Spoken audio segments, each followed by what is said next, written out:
ऋषि का आर्या जो उसका मुंडन संस्कार के छेदन संस्कार के नाम से भी जाना जाता है, जो 16 संस्कारों की श्रृंखला में 8वां संस्कार है केश छेदन या मुंडन संस्कार।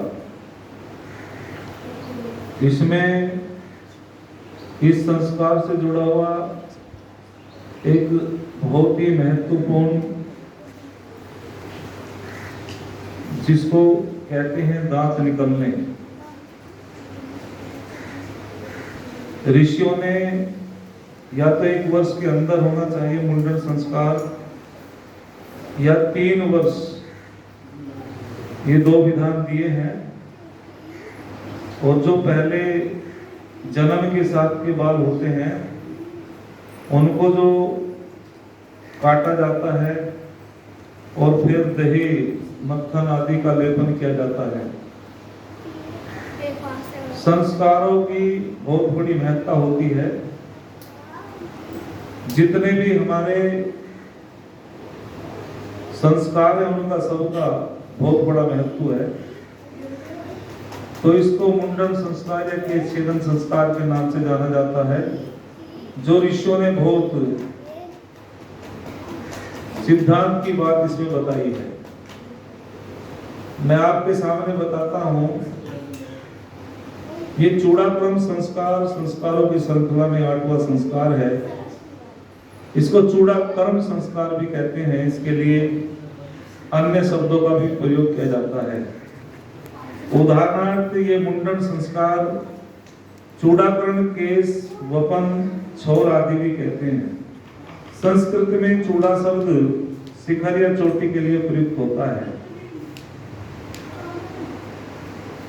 चूड़ाक्रम का अर्थ सिर के बालों के संबंध में कर्म। हिंदी का जूड़ा शब्द चूड़ा का अपभ्रंश है। चूड़ाक्रम का दांतों के निकलने से भी बहुत संबंध है। वैज्ञानिक दृष्टि से 1 वर्ष के भीतर चूड़ाक्रम संस्कार या मुंडन संस्कार जन्म से करना चाहिए या 3रे साल करना अधिक युक्त है, जिसका कारण हम आगे पढ़ेंगे। चूड़ाक्रम का दांतों के निकलने से संबंध है। चूड़ाक्रम के लिए सूत्र ग्रंथों ने 2 समय दिए हैं, या तो जन्म के प्रथम वर्ष या 3रे वर्ष। प्रथम तक 3य वर्ष का कारण यह है कि बच्चे के 6-7 मास की आयु से दांत निकलने शुरू हो जाते हैं, जो 2.5-3 वर्ष की आयु तक निकलते रहते हैं। बच्चे के दांत 2 बार निकलते हैं। पहले दूध के दांत कहलाते हैं। इनके टूटने के बाद स्थिर पक्के दांत निकलते हैं। दूध के दांत 20 होते हैं। इनके बाद पक्के दांत 32 होते हैं। 1 वर्ष की आयु तक पहुंचते पहुंचते 8 दांत निकल आते हैं, 4 ऊपर के 4 नीचे के। 1.5 वर्ष की आयु में 12 दांत और 1.5 से 2 वर्ष की आयु में 16 दांत और 2 से 2.5-3 वर्ष की आयु तक पहुंचते पहुंचते 20 दांत निकल आते हैं। दांत अंतर देखकर निकलते हैं। पहले नीचे के दांत निकलते हैं और निकलने के बाद प्रकृति ने आराम देने के लिए अगले दांत निकलने में व्यवधान डाल दिया है, ताकि शिशु को लगातार कष्ट न उठाना पड़े। देखो परमात्मा की कैसी व्यवस्था है। परमात्मा की कैसी व्यवस्था है, ये ईश्वरीय व्यवस्था है। एक साथ सारे दांत शिशु के नहीं निकलते, क्योंकि जब दांत निकलते हैं तो मसूड़े फूल जाते हैं, दस्त लग जाते हैं, बच्चा चिड़चिड़ा हो जाता है। तो एक साथ दांत ना निकलते, परमात्मा की व्यवस्था के अनुसार अंतर से दांत निकलते, ताकि उस बच्चे को ज्यादा पीड़ा ना हो। दांत निकलते समय सिर भारी हो जाता है, गर्म रहता है, सिर में दर्द होता है, मसूड़े सूज जाते हैं, लाल बहा करती है, दस्त लग जाते हैं, हरे पीले भारी दस्त आते हैं, आंखें आ जाती हैं, बच्चा चिड़चिड़ा हो जाता है। दांत निकलते समय बच्चे को जो कष्ट होते हैं, हरे पीले दस्त, आंख का आना, चिड़चिड़ापन आदि के लिए एक औषधि का भी वर्णन दिया है इस पुस्तिका में, संस्कार चंद्रिका में। होम्योपैथी की औषधि कैमोमिला 30 शक्ति बहुत उपयोगी है। जब हरे पीले दस्त आने लगे तब इस औषधि की छोटी छोटी 3-4 गोलियां उसके मुख में डाल दे तो दस्तों को लाभ होता है। चूड़ाक्रम संस्कार का मस्तिष्क के साथ संबंध है। शरीर में वैसे तो सब अंग अपने अपने काम की दृष्टि से मुख्य है, परंतु मस्तिष्क का सबसे मुख्य स्थान, मस्तिष्क 2 भागों में बटा हुआ है, बृहत मस्तिष्क और लघु मस्तिष्क। मस्तिष्क के दोनों भाग ज्ञान और क्रिया के केंद्र हैं। इसी से 5 ज्ञानेंद्रिय और 5 कर्मेंद्रिय का संचालन होता है। यह सारी मशीनरी खोपड़ी के भीतर रहती है। मस्तिष्क को ढकने वाली खोपड़ी के कई भाग हैं जो बचपन में ठीक प्रकार से जुड़े नहीं होते। इन भागों के जुड़ने को अस्थि संधि कहते हैं। खोपड़ी की अस्थियों की संख्या 3 साल से पहले नहीं जुड़ती, इसलिए गर्भ अवस्था में ही शिशु के सिर पर बाल होते हैं ताकि शिशु की खोपड़ी की वे रक्षा करते रहें और खोपड़ी के भीतर का मस्तिष्क सुरक्षित रहे। 3 साल के बाद खोपड़ी की अस्थियां जुड़ जाती हैं, इसलिए गर्भ अवस्था के बालों को निकाल देने का खोपड़ी के द्वारा अब बालों को जो अब तक खोपड़ी की और खोपड़ी की रक्षा द्वारा मस्तिष्क की रक्षा कर रहे थे, उस तरह से निकाल देने का निम्न कारण है।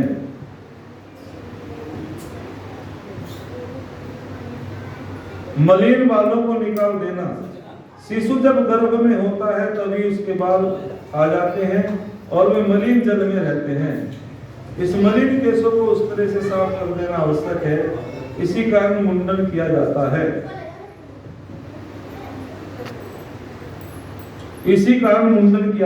है।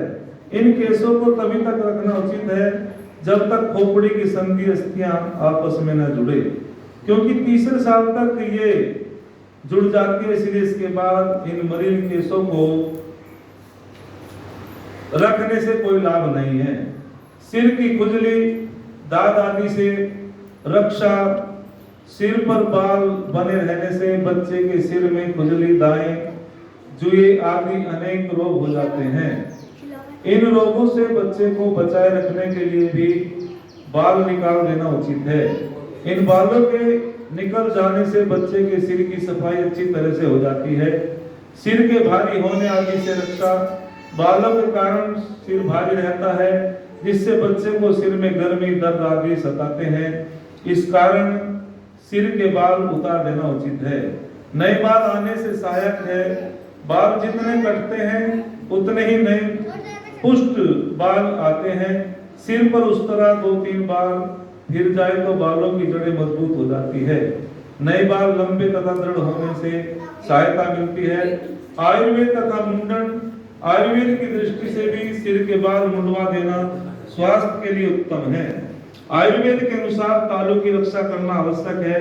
तालू की रक्षा तो तभी हो सकती है जब सिर मुंडा हो और तालू स्पष्ट दिखता हो। सुश्रुत में लिखा है, अर्थात लुंग मस्तिष्क के भाग के क्षीण दुर्बल होने के कारण कुपित वायु तालू की अस्थि को नमा देती है, झुका देती है। देहाती भाषा में इसे तालू का गिरना कहते हैं। जिस बच्चे का तालू गिर जाता है उसे प्यास बहुत लगती है, चेहरा दीन बन जाता है, बच्चा दूध नहीं पीता।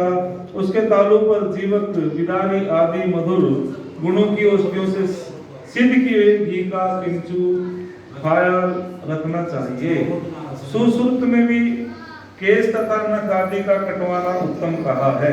अर्थात केश, नख, रोम को दूर करने से मनुष्य को हर्ष होता है, हल्का अनुभव करता है, उसे सौभाग्य अनुभव होता है, इससे उत्साह बढ़ता है। मुंडन संस्कार केश काटना प्रारंभ करने का भी प्रतीक है।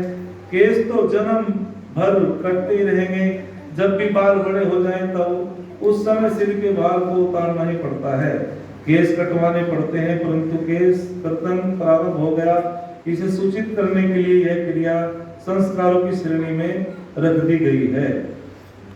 ये पंडित गंगा प्रसाद लिखते हैं कि जब गुरुकुल कांगड़ी स्थापित हुआ तब कुछ आर्य देवियां भी मुंडन के लिए अपनी संतान को गुरुकुल में लाने लगी। गुरुकुल कांगड़ी के संस्थापक श्री महात्मा मुंशी राम जी श्रद्धानंद जी महाराज ने इस बात को सर्वथा अनुचित बतलाया, क्योंकि गुरुकुल की स्थापना मुंडन के हेतु नहीं विद्यादान के लिए हुई थी। इस सब का इतना अर्थ है तो कि हिंदू जाति में अन्य सब संस्कारों की अपेक्षा मुंडन का विशेष महत्व है। इस महत्व का कारण यही है कि इस संस्कार द्वारा माता पिता का ध्यान बालक के मानसिक विकास की तरफ खींचा जाता था। मुंडन के समय बहुत सावधानी रखनी चाहिए। केश काटने की विधि, क्योंकि मुंडन का बालक के मस्तिष्क के विकास के साथ संबंध है, इसलिए इस संस्कार को धार्मिक संस्कार का रूप दिया गया है ताकि माता पिता इसे महत्व दे। इसी कारण धार्मिक कृत्यों से जिस रूप रेखा का अनुकरण किया जाता है वही रूप रेखा चूड़ाकरण संस्कार के लिए निश्चित की गई है। युधिष्ठिर मीमांसक ने केश काटने की विधि को इस प्रकार स्पष्ट किया है। केश क्रम से दक्षिण उत्तर पीछे और आगे काटने हैं। उनमें प्रत्येक ओर के केश 4-4 बार काटने हैं।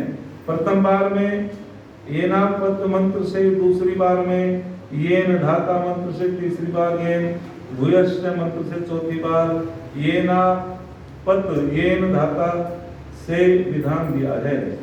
कुल मिलाकर के ये जो मुंडन संस्कार या चूड़ाकरण संस्कार है, इससे बच्चे के जो पहले मलिन बाल होते हैं वे कट जाते हैं और बच्चे के मस्तिष्क का विकास होता है।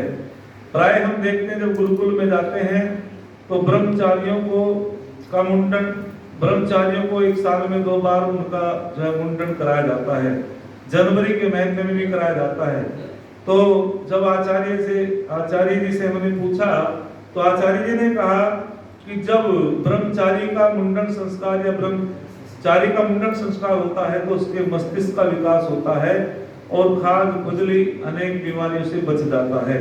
तो आज बड़ी खुशी की बात है, आर्य समाज नंगला के पर हमारे बाबू ऋषि पाल जी की पुत्री रविकांत की सुपुत्री और माता जी सोनम आर्य जी, उनकी बेटी ऋषिका का मुंडन संस्कार हुआ है, जो बहुत ही एक ऋषियों की परंपरा, संस्कारों की परंपरा है। तो हमारे ये जो संस्कारों की श्रृंखला में 8वां संस्कार है, तो इस बालिका को हम आशीर्वाद देंगे। ये बालिका ऋषिका यशस्वनी, तेजस्वनी हो, विदुषी हो और ये बालिका का मस्तिष्क का विकास हो ताकि अपने माता पिता और अपने देश का नाम रोशन करे। तो ये सारी संस्कारों की बात है। संस्कारों का बहुत बड़ा महत्व होता है। महर्षि चरक ने कहा है, संस्कारो ही गुणांतराधान मुच्यते, अर्थात संस्कार किसे कहते हैं? तो संस्कार उसे कहते हैं जिससे मन का, शरीर का, आत्मा का शुद्धिकरण हो, जिससे मन भी पवित्र हो, आत्मा भी पवित्र हो, शरीर भी शुद्ध हो, परिमार्जित हो, उसका नाम संस्कार है। तो संस्कारों के माध्यम से ही बालक आगे बढ़ता है। ये 16 संस्कारों की जो बातें हमारे शास्त्रों में आती है, ये 8वां संस्कार हमने किया है। तो हम सभी को जब भी ये बाल उतरवाना कहते हैं गाँव में, यही विधि है। इन मंत्रों के माध्यम से सब परिवारों में बच्चों का ये केश छेदन, चूड़ाकरण, मुंडन संस्कार कराना चाहिए। तो आइए हम सभी मिलकर के ऋषिका कुमारी को आशीर्वाद देंगे। मेरे साथ बोलेंगे, बोलो ओम त्वं जीव सर्वधर शतम। बोलो हे बालिका त्वमसि आयुष्मती विदुषी भूया। ओम ऐसे हाथ कर देंगे। ओम स्वस्ति ओम स्वस्ति ओम स्वस्ति ओम स्वस्ति न इंद्रो वृद्धसर्वाः स्वस्ति न पूषा विश्ववेदाः स्वस्ति नस्तार्क्ष्यरिष्टनेमि स्वस्ति नो बृहस्पतिर्दधातु। बस वही।